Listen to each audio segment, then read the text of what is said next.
Hey guys, welcome to another ProLux video. Today I'm at the at-home studio and I'm going to try to do this tutorial in just one take. So we're going to jump over into Photoshop and I'm going to show you how to use a luminosity layer to help you deal with the high contrast between your lights and your darks. So right now we're in Photoshop. I'm just going to delete this layer, but here is a photo from a shoot that Sergey put together in the theme of Peaky Blinders. It was a really fun shoot. We put that together at Patent 5. It was a lot of fun. But right at the bottom corner we're going to click on this button right here.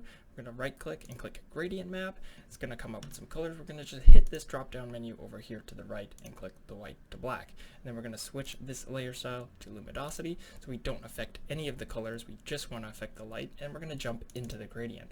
So obviously we can see that those blacks all the way to the left and all the way to the white.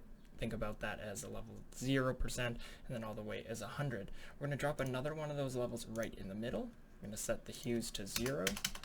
We're going to set the saturation to 0, and then the brightness level to 50. And then we're also going to drop another one right here.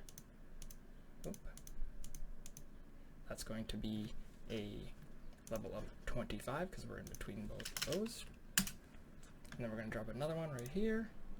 Alright, we're going to switch that one to 75. And what we're going to be able to do with these levels now is we're going to be able to change how much of the brightness and darkness levels we're seeing in the image. We don't want it to go too far from one another. It might make it look a little obvious that we're playing with this a little too much, but what we can do is zoom in on this right here, and you can see those high contrasts on the right side of our face, the brightness, and then the dark shadows on the left.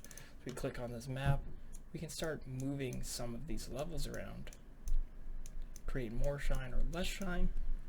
We can pull some of the details back from those highlights on this side, maybe pull that bright level down just a touch as well. Maybe bring those blacks in just a little bit so it's not as obvious.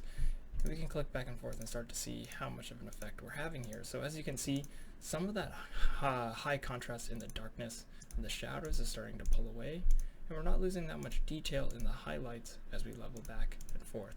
Now, you can go as extreme as you want with this effect. It can be really drastic. You can make some nice, really 3D effects. You can then layer mask on top of this and brush out the areas that you like. But this is just a different way of affecting those luminosity levels without jumping into your tone curve.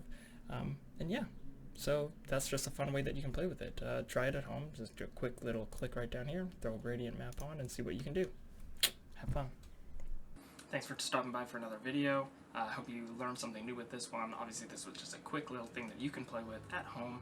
And yeah, if you want to see more videos like this, just check out our YouTube channel. Make sure you subscribe, like this video, and share it with a friend if you like it.